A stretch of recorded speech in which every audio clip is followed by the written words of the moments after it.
Pittsburgh Steeler fans, welcome back to another episode of the Scho Bro Show. You're probably wondering what's going on. I thought I already had a BTSC alert today. That's right. The Steelers played on Monday night. You get two shows for the price of one on a Tuesday. It's Tuesday night. It's just after 9 o'clock. Where else would you want to be? I am Dave Schofield, editor of BehindTheSteelCurtain.com. And with me, as always, is my big brother, Rich. Rich, how you doing tonight? We get to yet breathe in a sweet smell of victory for a fourth week in a row. Breathe in the smell of victory. I am so tired of Steeler fans poo-pooing on the win, and I'm going to tell a story. Actually, you're going to help me tell a story. Okay. Because, and you didn't know about this at all. No. I'm just dumping this on you. Yep. You're going to help me tell a story because I'm sure neither one of us got the real version of the story, and we probably got different versions today about something in regards to our parents. And I'm going to tell this story about our parents because I want Steelers fans to understand how you need to put this game into perspective. And I was checking in with my mom today. I had my daughter at piano practice, and while I was there, I was talking to my mom. And she, of course, knowing that I had the podcast night and everything else, she went to say about the Steelers. I'm like, so how was it? She's like, well, your father fell asleep, which didn't surprise me.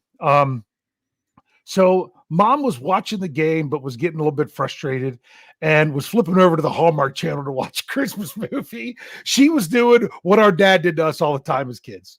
And that is he could not just leave it on the game. Even when it was the Steelers, regardless who it was, he would always flip the channel, usually to another game or to something else, and he would always miss the good parts, wouldn't he, Rich? Yes.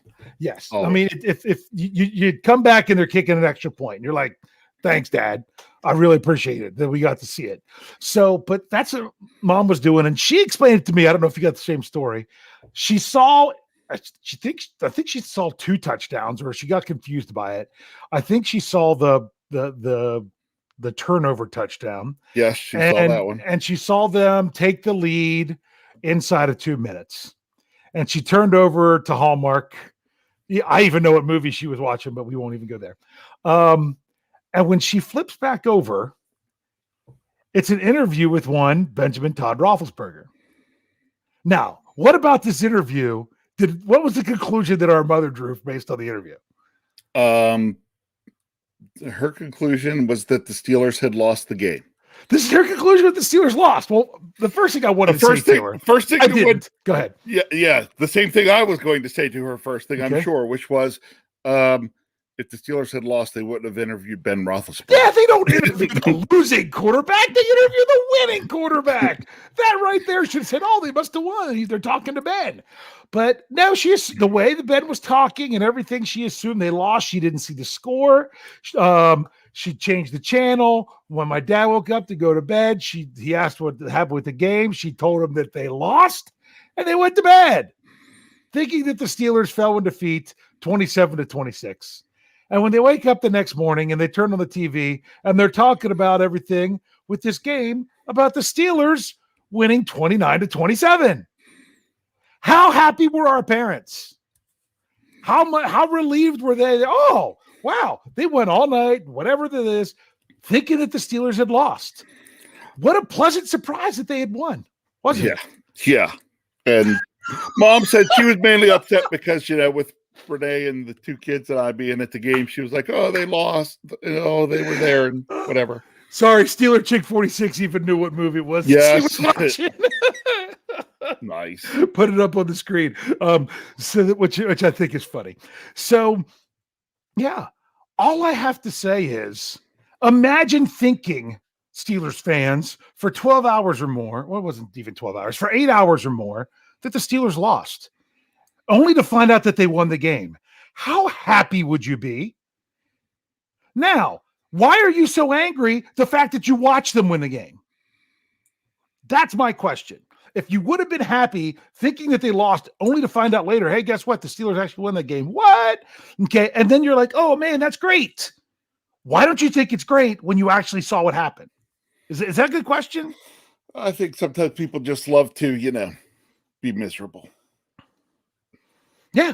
Kind of like I tell our friend that I do a lot of my fishing with. Mm-hmm. I tell them that, we fish in some of the worst weather out there, and I tell him there's nobody I'd rather be miserable fishing with than him. There you go. There you go. So I wanted to start with that story to kind of put things in perspective. Jeff Hartman did a really good job as well, putting this in perspective. He's like, if I would have told you that the Steelers, when they were 1-3, that they were going to win the next 4 games, would you be upset how they won them? No. So there's a lot of fans out there that aren't upset. They understand it's okay. Enjoy the win. Appreciate the win. Breathe in the sweet smell of victory. Breathe in the sweet smell. Understanding, okay, that this is not a perfect team. No. Name a perfect team in the AFC. Name a close to perfect team in the AFC. There isn't one. Right. Yeah. So, you got to take the good with the bad, the pretty with the ugly, and be happy when the Steelers can pull out wins. I'd much rather have a win than a loss. Yeah. Yes, I know. I know exactly what you mean. Now, before we go on and really get into, there's some people bringing up some topics. I don't know if they're just doing it because that's what they want to talk about, or if they've looked at the title of the show. We're going to get to talking about, some of the narratives behind the game. But before we do that, I told the story. You helped a little bit. I want you to tell a story. You were at the game last night. Yes, sir. You were in my seats and your seats. The whole family, all 4 of you were there. Yep, we were all there. So I want you.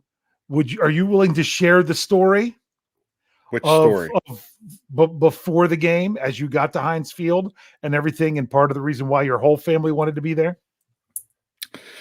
Sure. So I think I brought it up on the show here before. I'm pretty sure you did. That we were all kind of wanting to go because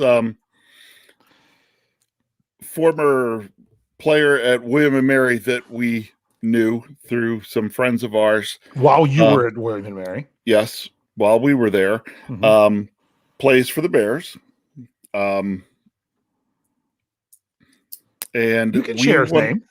I'm going to, because well, it turned out he played a lot bigger role in that game last night than anyone could have ever imagined. Mm-hmm. It's DeAndre Houston Carson. So we were going to the game. We had decided we were going to make a banner, and we were going to, even though we were going to root for the Steelers, we were there to support Dre. Before the game. Yeah. After the game starts, all bets are off, right? We still supported Dre, just not the Bears. There you go. So we get there, and actually our friends from Williamsburg had seen that we were going to the game and had made the banner, and she was actually going to be talking to Dre the night before the game. And so she let him know she was upset because she was actually hoping to go to the game, but her husband had to work out of town, so she couldn't go. So she was tickled that we were going to go and be there and support Dre. So she let him know we were coming. So we get to the stadium. As soon as the gates open, we went in, headed to your seats. The kids and Renee were heading down. There were some players for the Bears out practicing around the end zone. Of course, they're not even in uniform yet. They go down and start to look. I was still up at your seats, and I gave Kyle a quick whistle to get his attention. And he turned, and I pointed over to the other side. I said, go over, was pointing because I'd picked out Dre. Even though I hadn't seen him in 4 or 5 years now, 5 years, 6 years. He's been in the NFL. This is year 6 for him. Yeah, he's 2016 is what I'm. Yeah. Yeah. So they went over and they had the banner and they held it up, and he was looking for us. Like, he knew we were going to be there. He was looking for us, waved, finished what he was doing, and then came over to talk to us. So that was great to get the chance to talk to him for a couple of minutes before the game. got some pictures. He and Renee, he and the kids, and that was fantastic. Only for him to then turn around and he's now in his 6th year in the NFL. I'll technically call that 5 because he spent 1 year out because he had broken and had screws into his wrist. He got hurt at the last game of the preseason, but he has 2 starts, one of which was last night. Yeah. The other one was 2 weeks ago. I think I checked today. I think he played every snap on defense. He played every snap on defense. And 11 special team snaps. That's correct. I have his stats up right now. Yep. And he was actually the person who recovered the Ray McLeod fumble and scored with it, which I'd seen him do many times when he played at William & Mary. And so he got his first career NFL touchdown last night. So it was... And almost cost the Steelers the game. But no, that's honestly, I did not realize before the show that he was the one that scored the touchdown. I did not, because I was too disgusted to think about who the player was. Yeah, so, that happened. And and of course, I knew they were going to review that play to see if it was a fumble or not. And at that point in time, Alex was sitting down with me. She and Renee had swapped spots for the second half.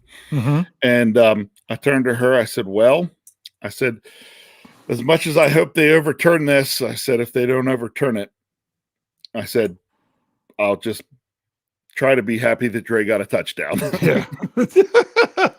But there's something else that you need to add that Kyle threw in. Don't forget. He made Tom Brady forget what down it was last year. Isn't that the infamous meme where you see Tom Brady? If you saw the picture I took with Kyle and him last night, Kyle's doing this. Oh, that's why he was doing Kyle this. was trying to do a W like William and Mary. Like William and Mary? Isn't that what it is? Okay. Yeah, Kyle was doing the 4 because that makes so much more sense now. Dre was the person that was in coverage on Gronk on that play that when it got knocked away, and then Brady's like, 4th down. No, Tom, that was 4th down. Yeah. So, yep. So that was the night last night. Was so glad the Steelers pulled out that win. I was going to be so bummed if they didn't. But we'll get into that some more as we go through the show. Yes, because we're going to go ahead and get into it. I'm so glad I had you tell that story. I did not realize he was the one who scored the touchdown. I thought I did see that he was playing and started, but I wasn't paying attention.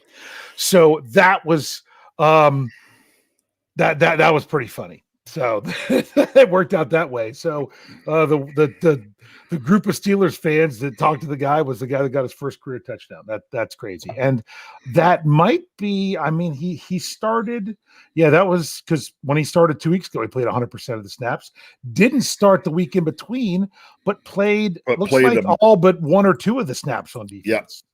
So he's actually becoming a key part of the Steelers of the Bears secondary. Good for him. Now the question that we need to ask Mr. Carson is if he could now then make sure that they defeat the Baltimore Ravens later this season. You know what I'm saying? Oh yeah. So he could do us a he could do us a favor by doing that. Let's dive into this because what we're doing right now is I'm like, Rich, what do you want to talk about? He's like, I want to talk about, of course, people want to, one of the talking points is some of the calls and everything.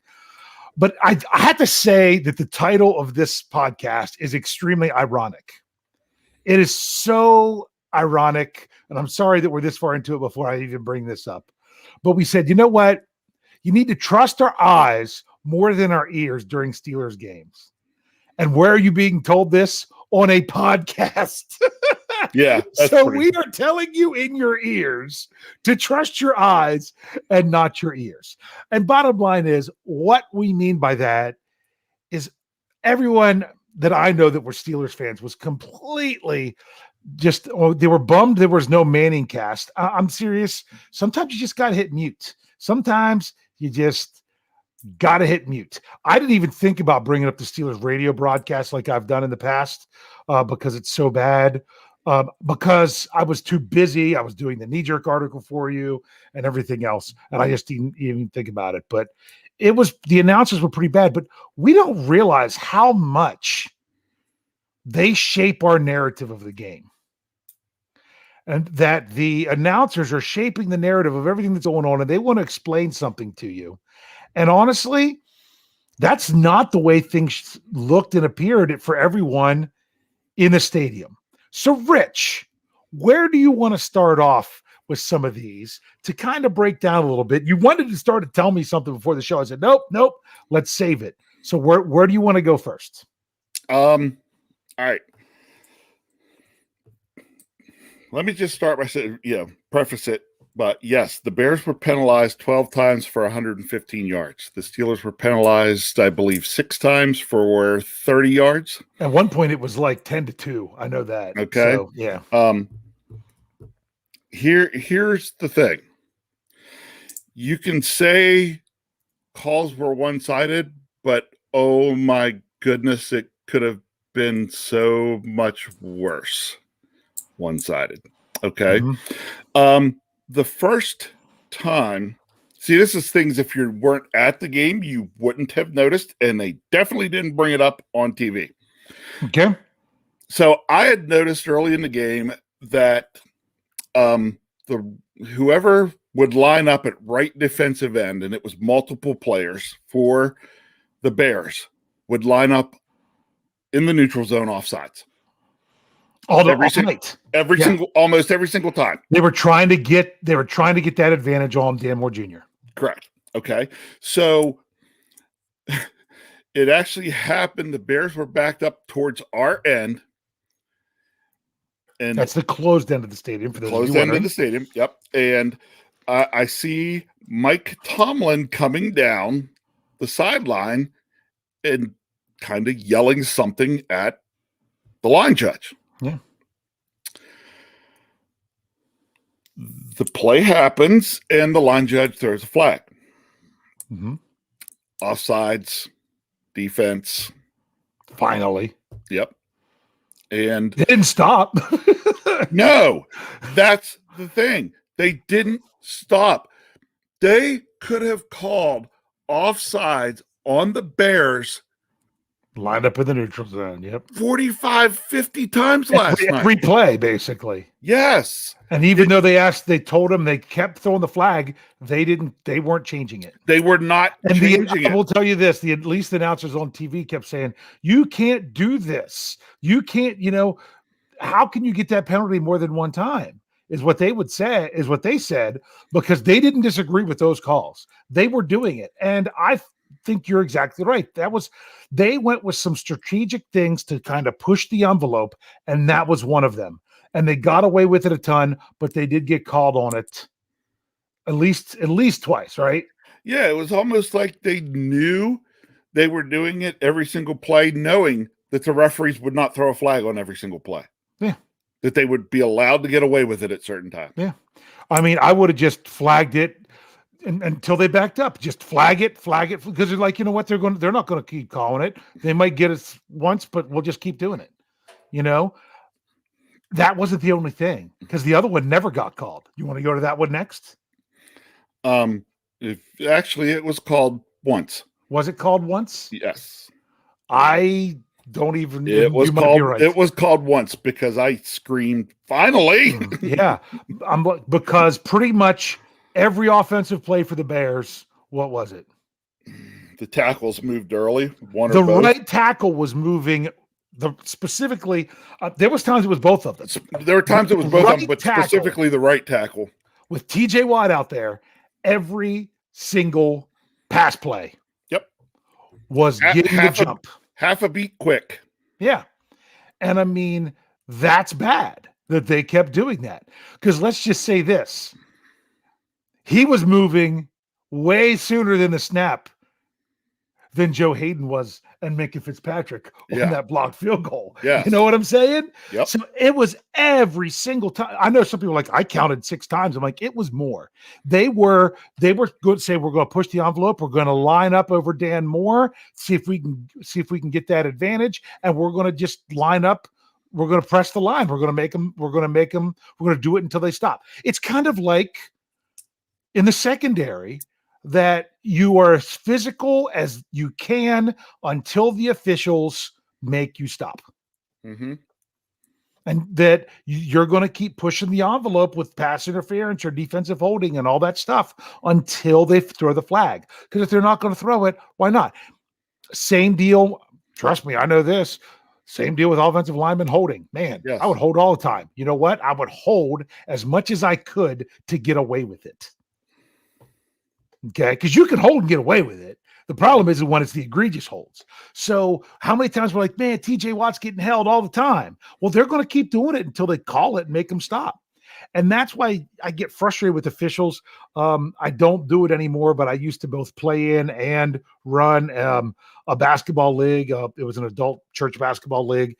And the officials were just like, why aren't you calling? I mean, there were guys getting hurt, getting hammered, and they're just like, and they would never blow the whistle and call a foul. We're like, why? And these were like sanctioned paid officials that charged us a ton to come out and do our games.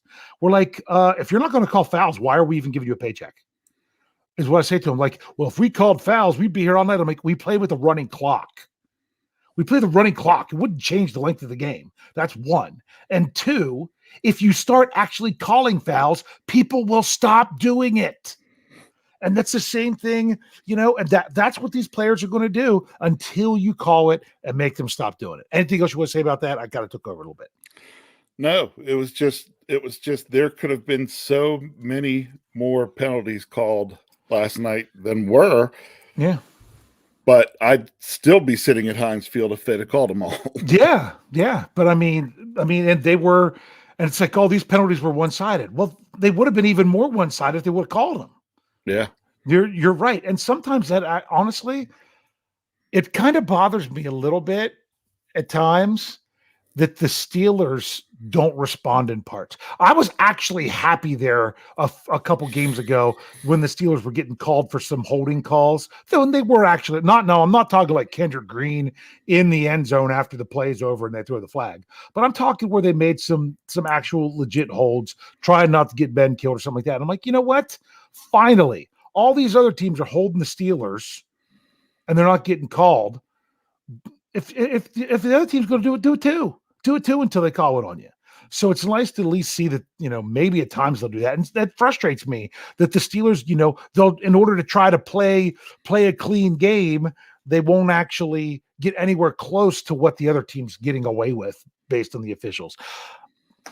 Consistency is just a big problem with the officiating. Yep. So, I mean, and it's funny because it's one of those things of you got to call it or players are going to keep doing it. You ready to talk about that one? The one that everyone thinks was the big game-changing penalty that shouldn't have been called, and that was ridiculous. You bring it up, and then I'll talk about it. That was the good old Pokemon King. Okay, gets blown up on the play. Ben Roethlisberger holds the ball for 27 seconds, it seems like, and eventually steps to where one Cassius Marsh, after getting blocked so badly, happens to be the guy right there that can get a sack. And it's almost like Ben stepped towards him because he didn't expect him to actually be able to tackle another human being based on his time with the Steelers. Sorry, I'm a little bit down on this. Then he comes up and does some great big spinning leg kick. No problem with the spinning leg kick. How's that any different than what TJ Watt does? Correct. Tell me what happened for you all in this. And you had a much better view of this because to me, seeing it from the end zone view tells you even more. Go ahead. Yeah, seeing it from the end zone view, he comes up, he does the spinning kick, and then I'll call it kind of struts maybe is the better word. Struts is probably the better way. Towards the Steeler bench. And I turned to Alex and said, that's going to be taunting. 2 seconds later, boop, there comes the flag. And they got him for taunting. Everybody else, on television, I know, because I watched highlights and stuff this morning, they said that was a ridiculous call, a terrible call. I love the fact I called that before the flag came. Yeah. Like, it was obvious that he had done his little spinning kick, whatever celebration, and then he took it a step further. That's what got him the flag. After what I saw all weekend in terms of those calls, that was an easy call for the referees. Yeah, it was easy. Now you can go into the whole, the referee and the hip check and all this and that. That part I wasn't into because I didn't really see that part. Yeah. But I said that's going to be a penalty before the referee even threw the flag. Yeah. Yes. So there were, we need to talk. You need to talk to some other folks have season tickets down your end of the field there, because there were way too many Bears fans down there last night. Oh, really? Oh, I know what it is. It's just like me. You know why? There's a lot of season ticket holders, other than the one guy and his daughter that's at every game, that's in the row right in front of you, over about 2 or 3 seats. Over to the right or the left? To your left, towards the aisle. Yes, they're always there. Yes, but a lot of the season ticket holders I talk to, I mean, they're like me. They're far away, and those primetime games. The same thing happened when the game got flexed against the Bills. When Dad and I were there, that there was a ton of Bills fans, because for the season ticket holders that don't live in Pittsburgh, primetime games suck. They royally do. I mean, I was up super late last night after the post-game show, doing articles, everything. I didn't get to bed till 3:30 a.m. Eastern. Neither did you. And you live way closer to Pittsburgh than me by the time you got home and everything. So, I mean, for that Bills game in 2019, no joke, Brian Anthony Davis dropped me off at my house. I walked in my front door right as it turned to 5 a.m. And I'm like, it's just part of that was you were driving home in a blizzard. And then we were in a blizzard too. That didn't help. So that's part of it there. Is that I know that's some of that, because if you're at every game and you're like, well, I'm going to half of them, or I go to 3/4 of them. What are the ones you don't want to go to? The ones that are the ones that aren't as convenient. So I've learned this as a season ticket holder, as a fan, knowing that the game's on TV, that's in prime time. As someone that is, doing podcasts and running a website, I don't like the primetime games because of when I have to work. As just a fan, I always liked them because I knew they're on TV. As a season ticket holder, hate them. Those are the games I'm like, oh man, I don't want these tickets. So anyway, there was one guy in particular right in front of us. There was a group of 4. There was a guy and his wife, and I think her brother and sister-in-law, or whatever. The guy right in front of me, the guy and his wife. The wife, it was her first game. They were all decked out in Steelers gear. Her brother and wife or whatever was with them, they were decked out in Bears gear. He had a few too many Iron Cities during the game, I guess.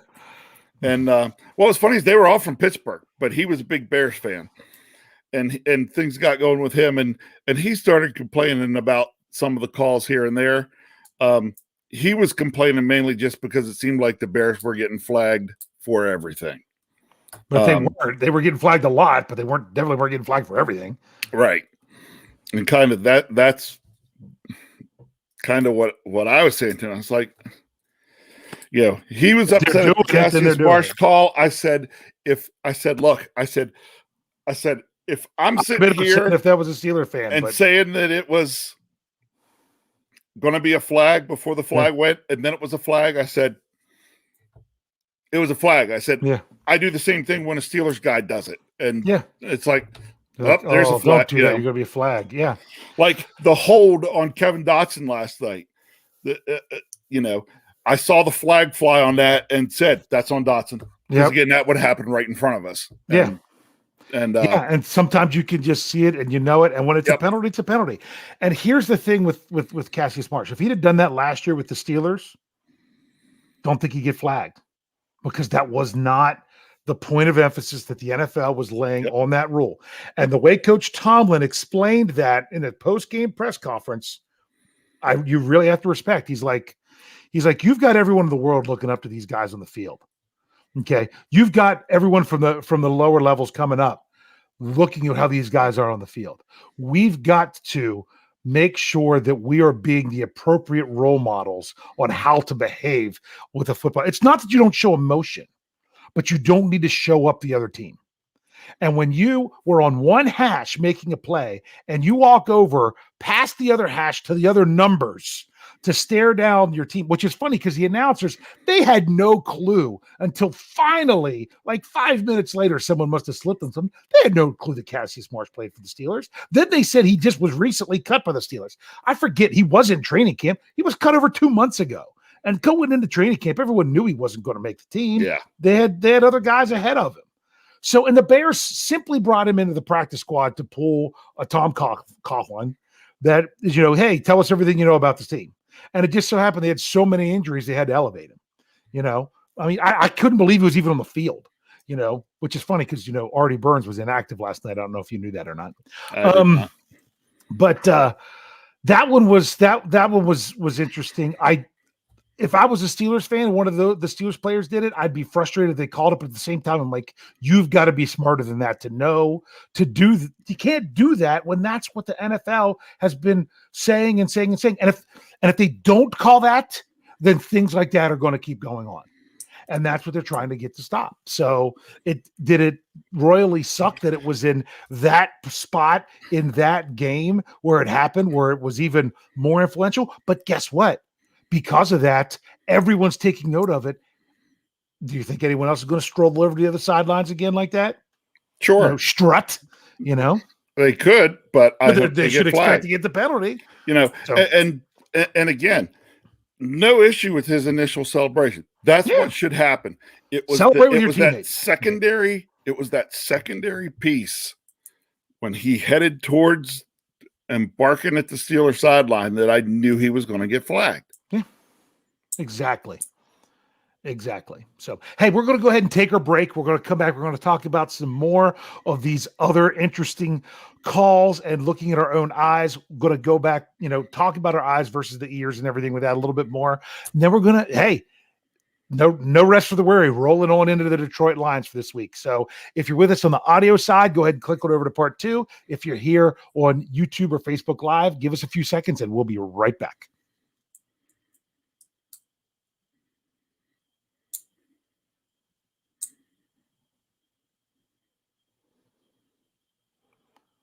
Pittsburgh Steelers fans, welcome back to part 2 of the Scho Bro Show. This is Behind the Steel Curtain editor Dave Schofield coming at you again. With me as always, my big brother Rich. Rich, how you doing? Hey, we're still breathing in that Steeler victory from last night. There's nothing as good as breathing those in from Heinz Field. You know what? Smelling breathing in that good river air. Kyle's on a streak now. We got to bring it up. Hashtag pay Kyle. He's on a streak now. It was they couldn't win when Kyle was there. You know what? This year Kyle's 2-0, baby. 2-0, baby. Yeah. So Kyle, now that he was in your seats the whole time, right? Yes, he was. Okay. So he was there and good to go. So hey, he should be was he in the same one of the two? No clue. Okay. I always sit in the same one of my two. I have seats 16 and 17. I'm always in seat 17. That's just what I do. And which is funny because seat last night then. Yeah, I got my commemorative ticket that they offered to season ticket holders where you get one for free, then you could buy another one. And it's because we didn't get paper tickets this year because of everything's mobile, electronic, and all that stuff. But they were all, some people wanted tickets because they keep them. Some people keep all their tickets from each game, and they have them from way back in the 70s and everything, that they still have all the tickets of the games they go to. So they sent a commemorative ticket. It's metal. It's actually pretty cool. I'll have to show it to you sometime, bro. And it has my section, row, seat number, but it was only one, and it's not the seat I sit in, it's the other one. So that's what it is. But Kyle got to get the second win there at Heinz Field this year. So you're 2-0 again. Yep. On the season being there. Hey, are you scheduled to go to any more games? It depends. Okay. It depends. So it depends. Well, the Browns game, I haven't decided if I want to get rid of those or go. Yeah. Another Monday night game. Yeah, the other Monday night game. Yeah. So we'll talk about Monday night in just a second, but we do want to bring this up because my friend who you share your season tickets with, yes, he has tickets this week. that he thought he was going to go. Now he doesn't. So if you're interested, and he's selling them at basically, I think maybe even that might be less than cost. That he was telling Yeah, me. I think so. Yeah. So if you are interested in going to the game this week, so Solby is losing. Wait. That's right. Oh, he went to the Bengals game. That's right. He did.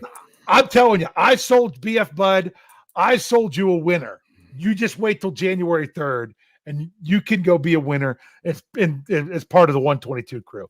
But if someone out there, seriously, my Twitter's there. My Twitter handle is on the screen if you're watching on YouTube or Facebook.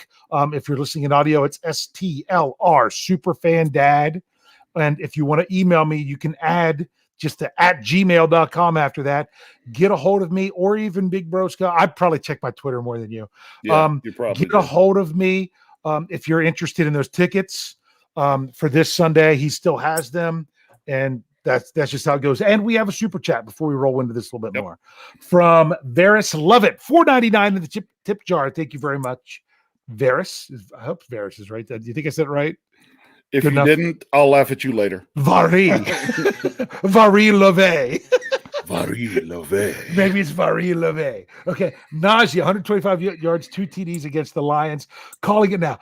I called it last week against the Bears. I called 165 and 2 TDs. And yeah, I didn't come anywhere close. But wrong rookie getting into the touchdown zone twice was the problem. So we're talking about trusting your eyes more than your ears. And I'm sure those of you listening and those of you here in the live chat, you realize that how much does what they say does kind of shape what you think. I mean, there were 2 review plays that I know some Steelers fans were thinking they should have been one way. Some were thinking, maybe not. Both of them went against the Steelers. Both calls were upheld. I was not surprised that both calls were upheld because it's tough to overturn calls. But a lot of them feel that the Steelers got the wrong, the wrong end of the stick on both of them. From the stadium, which one do you want to talk about first? You want to go chronological? Yes. So the first one that happened was the challenge in the third quarter, where Coach Tomlin challenged a 50-yard completion along the sideline. That was going away from you, correct? Correct. Going away from you to your right side, correct? Yes. Okay. From the stadium and then the scoreboard and the fans there, what did you get a feel for that one? That one, here's what I thought was interesting at the stadium, at least. At the stadium, except for one time, they kept showing the version of the catch that you probably saw from TV. Mm-hmm. Okay, from that camera angle. Distance. I mean, yes. From a distance. From a distance and from the sideline.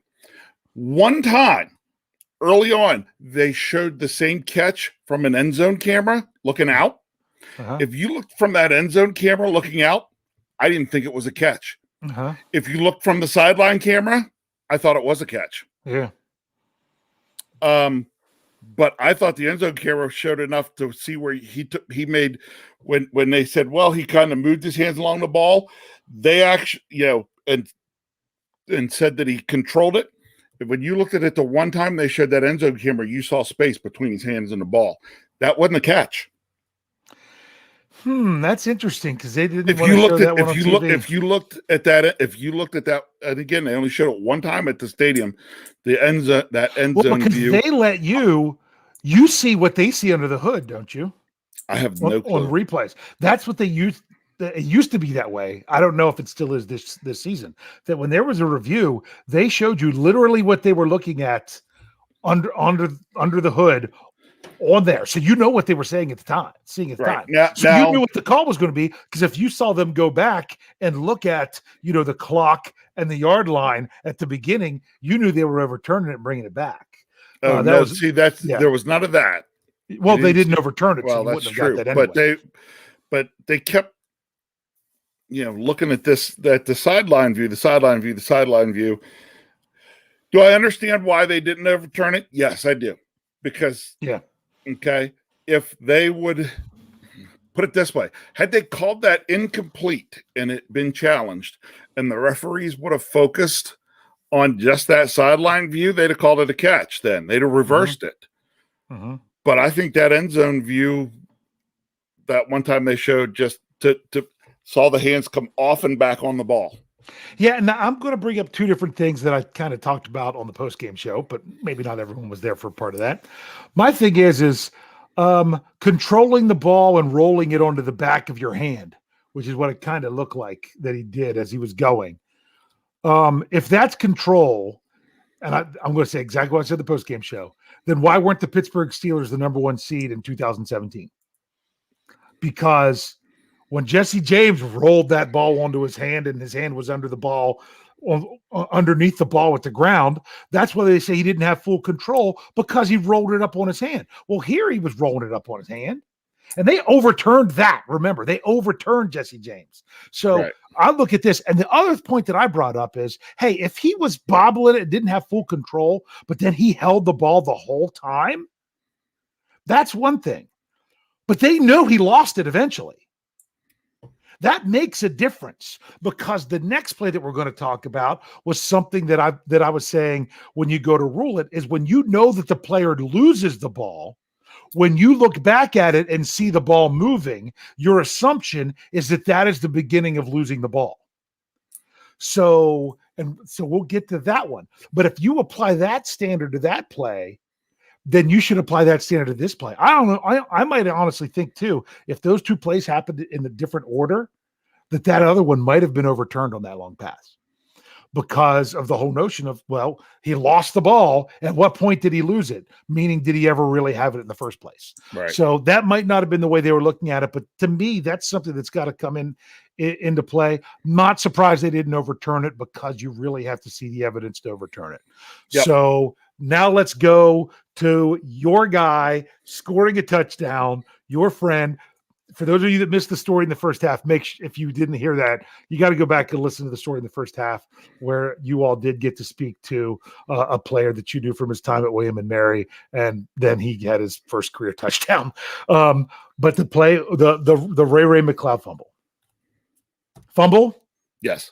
Okay, I thought so too. Yeah, it was a fumble. Some people were like, "Oh, well, it was just moving around on him. He still had it pinned, and then somebody else knocked." I didn't see a secondary knock it out. Some people were saying they saw that.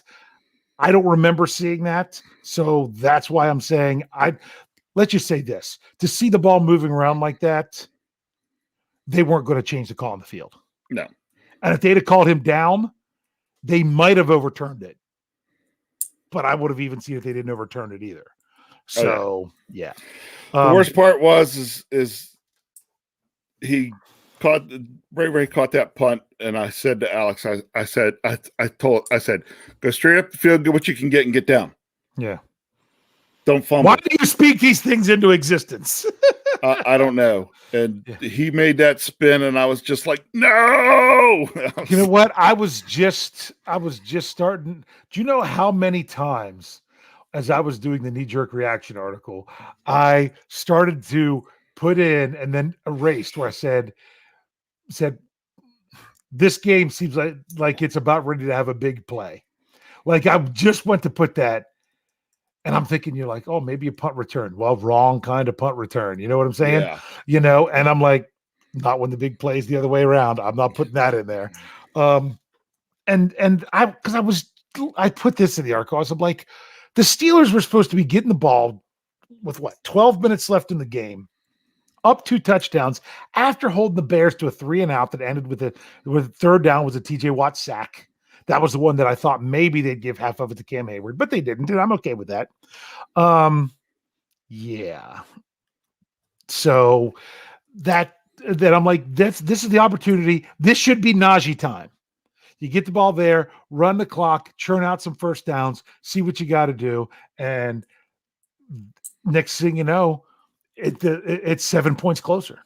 Yeah. And you don't have the momentum, because you had that momentum after the sack and the fumble, and that's right after. It had to be pretty disappointing after Renegade worked Yes. And and it's so funny because one of the beat writers is saying, I think that's the first time Renegade ever, caused a turnover on a kickoff. Nope. I was at another game where it did. Roosevelt Knicks. I'm pretty sure it was against the Raiders. They played Renegade. They went down. He hit him and knocked the ball out, but hit him so hard he comes up celebrate, not even realize the ball's out, and someone else recovers the kick. So that was another time, but that was big. But then the Steelers didn't do any. I mean, they didn't even get the field goal out of that. Yeah, no. Because of the sack, and that was just a blown protection. Was that pretty deflating in the stadium after? That was after Renegade fired up, get the fumble, and then having the friggin' punt when you had the ball in your own air and your own end of the. Sorry, not in your opponent's end of the field. So, anything more about that? No, that the fumble by Ray was fumble. Yeah, correct call. No issue there. Yeah. And like I said, although I felt that you could have made an argument for the catch by the Bears receiver, totally understood why that wasn't overturned as well. Yeah. Yeah. Yep. The one that you thought was questionable before we move on here. Yep. Because this is the one you really want to talk about. Now, this was only a few plays after that replay wasn't overturned, which kind of I thought is interesting, the timing. Yeah. Was the call the 15-yard penalty that took away the touchdown for the Bears, where it was where the illegal, chop block, going low on TJ Watt outside of the tight end. It was close to whether or not it was outside or not. I could see. Yes. They're like, oh, that wasn't definitely outside. It doesn't have to be definitely outside.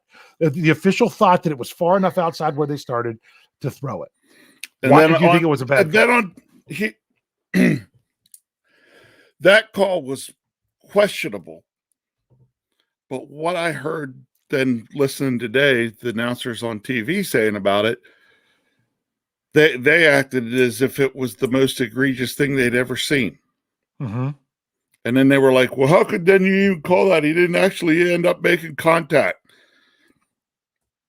That wasn't the issue with you, was it? No. Yeah.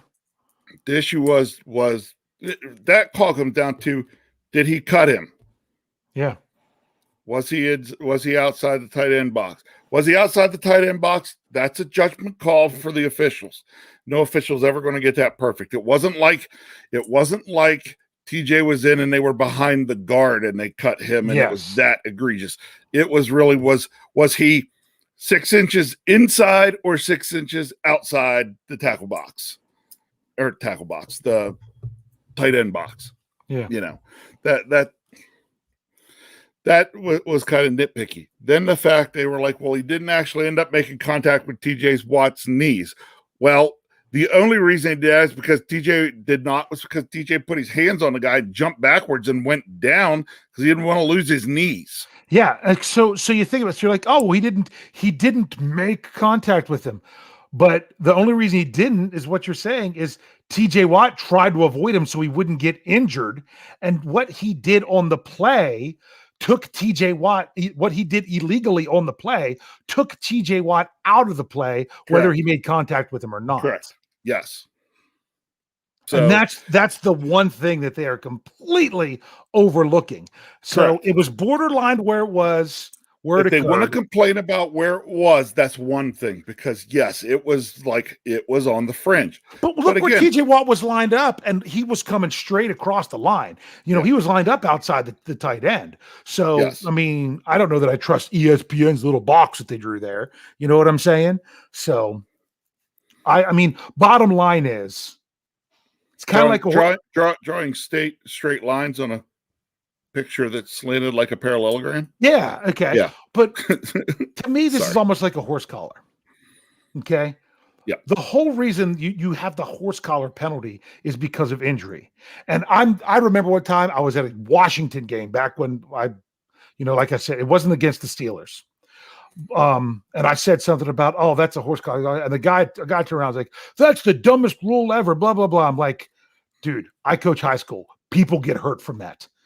I'm like, that's why they want it out of here. Horse collar's so dumb. I'm like, You're trying not to get guys hurt for a dumb reason. Just ask the New Orleans Saints, who lost their quarterback for the year on a horse collar tackle. Yes. That's why you're not allowed that's to do it. That's why there's a rule. So that's why sometimes they're like, oh, he didn't exactly grab him inside the shoulder pads. He had his jersey. But if he pulls him back in the same manner as a horse collar, the whole notion of the penalty is to not allow that thing to happen to get somebody hurt. And if you just look at it this way, I mean, I understand if you're a Bears fan, you're going to argue that all that. But if you look at that play, look at it full speed, it looked like that player was doing something that very well could have ended TJ Watt's season. And that's why you throw a flag on it. You shouldn't be able to do that. So there we go. Now, I know we're going a little bit over with this. Yeah. I got one more quick thing I want to bring up. Because again, I was watching highlights today, and it got brought up, and I never actually even saw the play, and it never came up in the stadium. Mm-hmm. I suddenly saw this talk about somebody questioning a late hit on Fields. Yeah, with Alex Highsmith. Yeah, I got something to talk about that. We never saw it. Like that when that play happened, there was nobody sitting anywhere close to us that even thought. Oh, I mean, yeah. I still don't know exactly what play. Hit him. I still don't know exactly what play we're talking about. And Fields went down. But there's there's an aspect about that play that people don't understand. And I think if they asked the official, you would know it. Okay. Here's the thing. When a quarterback's guys come from behind from a quarterback and he throws the ball sidearm, you've got to give the defender another step because he doesn't see him throw it. Yeah. He threw that ball sidearm. He didn't have the motion up high where he could see him make the throw. You got to think about those things. All right, I'm going to bring up this chat because it's going to really tick me off. Evgeny Crosby. I don't even want to read it, but you gave us $4.99. You read it, and I'll respond to it. You're dead wrong, but I'll read it because you gave us the money. I'll respond to it. Should have blew Denver out. Should have blew Seattle out. Should have blew the Bears out. Kept all those teams in the game. And one day, we won't be so lucky. Go home. Turn us off. You don't need to listen to us. That's crap. Listen I'll take a win. To the first part of part one and listen to the story there. You play to win. You play to win the game. You know, guess what? We got to start giving them back again. Got to start. Yeah. You know, and now going to go on a bit of a rant. Went on this rant with my wife earlier. I said I should have saved it for the show. This show's going over because here comes the rant. Okay. Here you go. Okay. If the Pittsburgh Steelers would have won that game 48-3, how in the world does that change anything of what's happening next week? The only thing that gets changed is in the minds of the fans. Oh, look, we did everything right and we won this game by a ton. Every game is different. Look at the offensive line. They did not have a good game last night. They had two good games the 2 games before that. It's because you don't play the same every game. You don't. And just because you're not playing well one week doesn't mean that you don't play well another week. And just because you do play well one week doesn't mean that you will play well the next week. Tell that to the Buffalo Bills and their 6 points against the Jacksonville Jaguars. Well, that's what I was going to say, because, I read that and I'm like, well, Buffalo should have blown out Jacksonville. And not only did they not blow them out, they lost to them.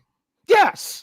Exactly. So to me, I would much rather go into this next game, which we need to talk about for a couple minutes, and this is going to lead into it, going in with a game, either way you want to go in with a win.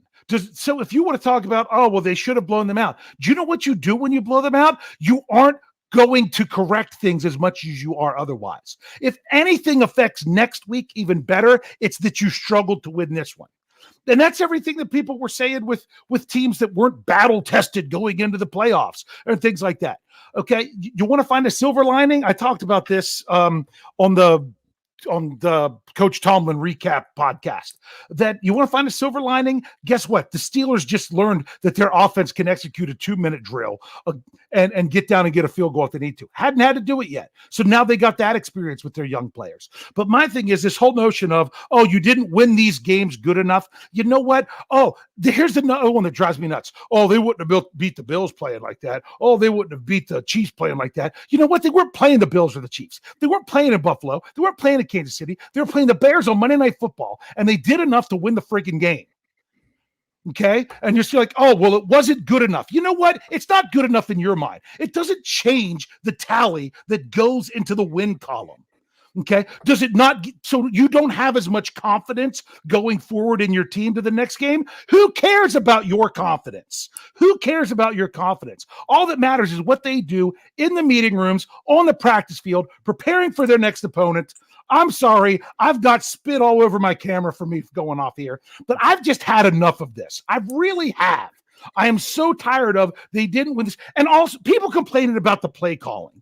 That's another thing. Why are they running Benny Snell up the middle on 2nd and 15? Oh, so why aren't they running this play or that play? So you should run exactly what the other team thinks you're going to run. Come on. Sometimes you got to run something, and you only complain about it if it didn't work. If Benny Snell busted for 25 yards, you're talking about how brilliant of a play it is. But instead, you have a problem with it that they didn't do exactly what the defense expected them to.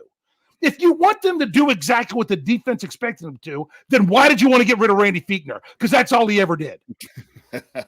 Okay? They're doing something different there. That's the other thing.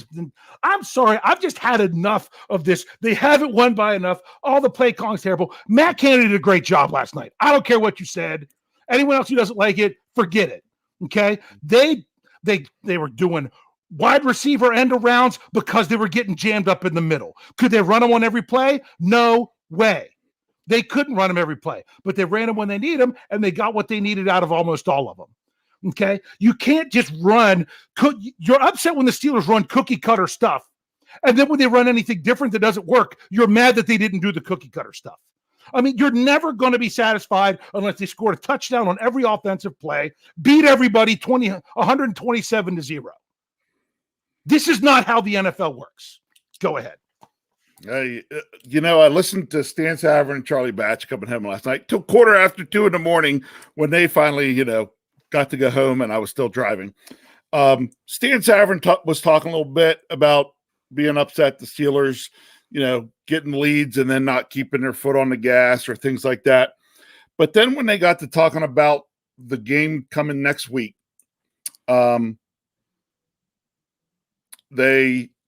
Charlie Batch got to say, Detroit comes in here. He says, and Charlie Batch says, Steelers have to win this game. He says, I don't care if they fight, scratch, claw, win by 15, win by 1. He said, in the end, the Steelers need to win the game against Detroit to go 6-3. Yes. Yes. Yes. And they're like, here we go. Do you think this team's good enough to win in the playoffs? The playoffs aren't next week. They're not next week. They're in the middle of January.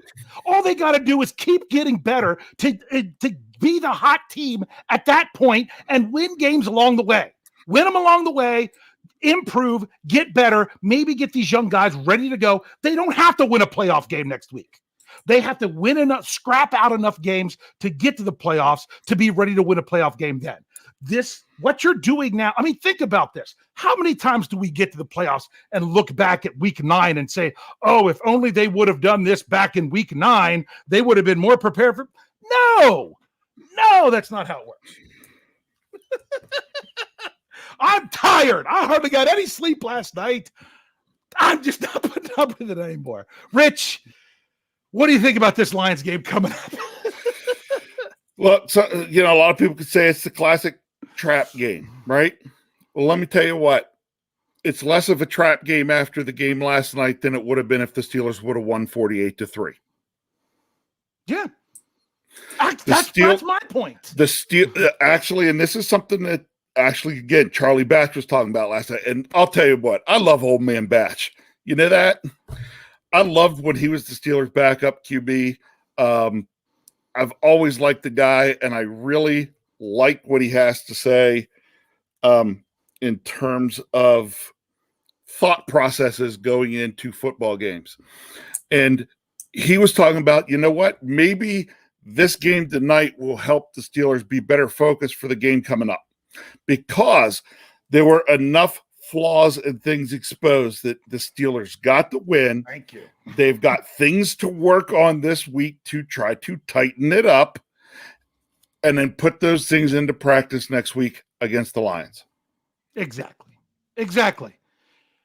Now, Learn from it, grow from it, and get better. If all you're doing, I mean, look back to last season and the 11-0 start. Wouldn't it been much easier if the Steelers would have really struggled with some of those games, maybe even lost them and learned more things from there?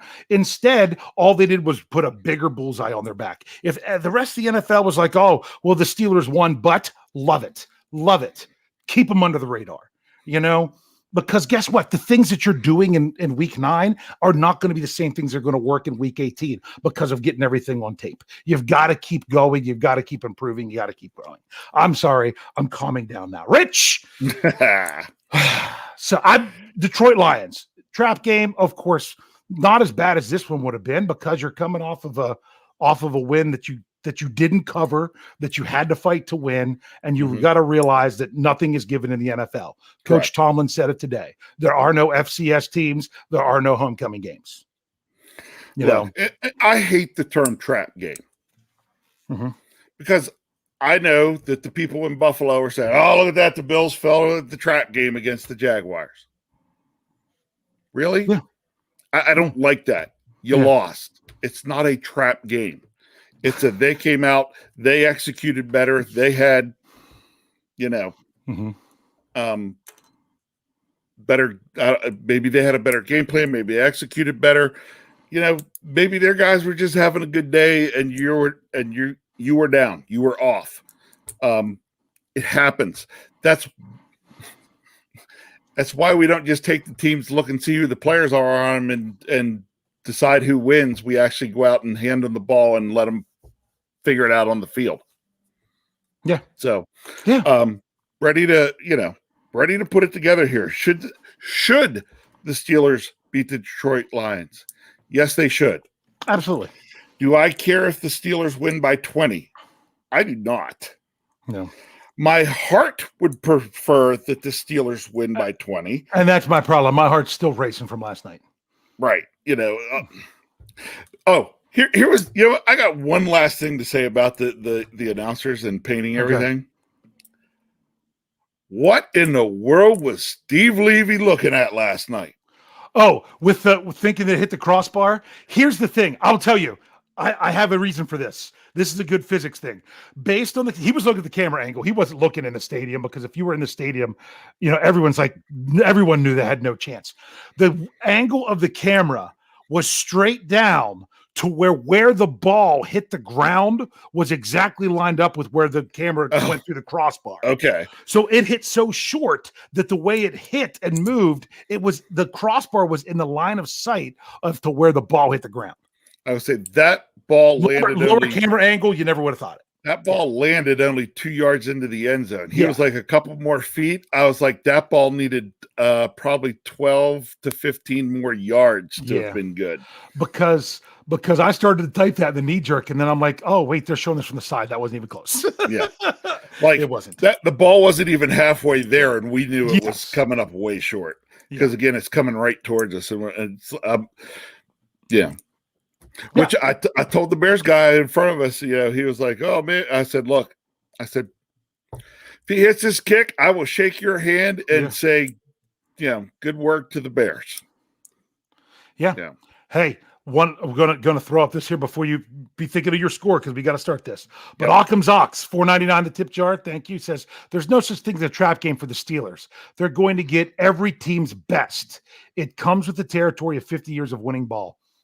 That's exactly what I said on the summing up something that Coach Tomlin said today in his press conference, which is exactly right. Okay, you're getting every. They asked about if they were. It was a question about if the Steelers were ready for any kind of tricks that the Lions are willing to do because they've been doing them because they're a desperate team trying to get a win. And Coach Tom says we got to be ready for that every week. Basically said because we're the Pittsburgh effing Steelers is basically what he said. Because they're the Steelers, that's what every team's going to do. You're going to, your history has that set up in that way.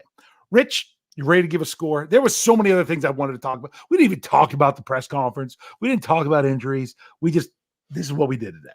Yep. So you ready? I am. Yeah. All Sox, right? Circled on every calendar for every team that they play. Yep. Rich, what's your prediction? All right. So Steelers play well, not perfect. They clean up some of their issues. We control the ball a little more on offense. And I'm going to go with the Steelers to finally, although that would have happened last night had Boz not missed an extra point. Steelers hit that 30 mark, and I'm going to go Steelers 31, Detroit 17. That's really close to the score I already have in my mind. I will tell you that. So I'm putting other people's stuff. So there it is. It scores. Okay.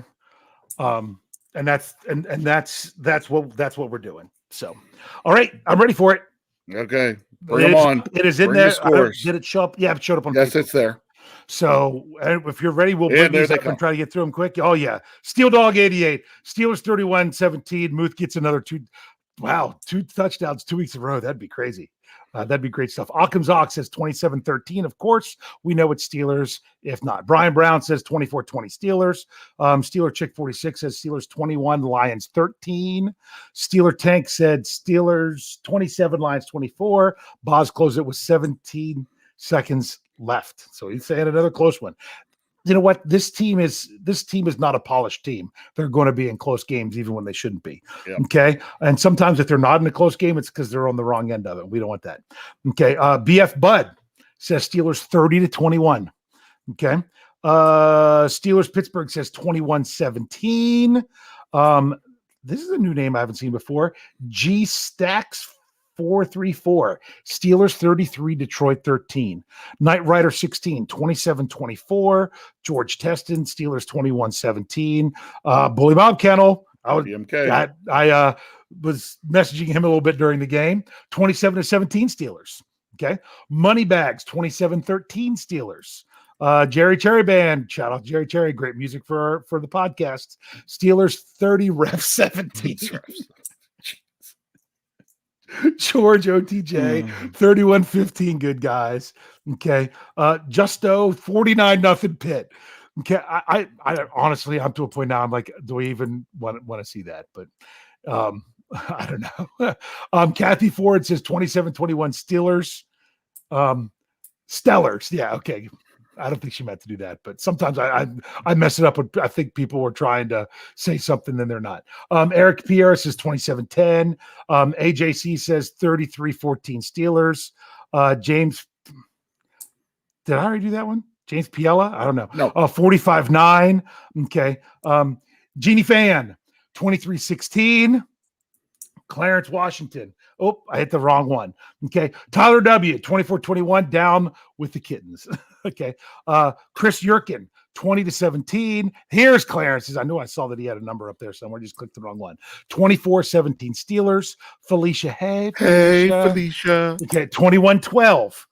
Richard Adamson, 34-18. Interesting. Okay.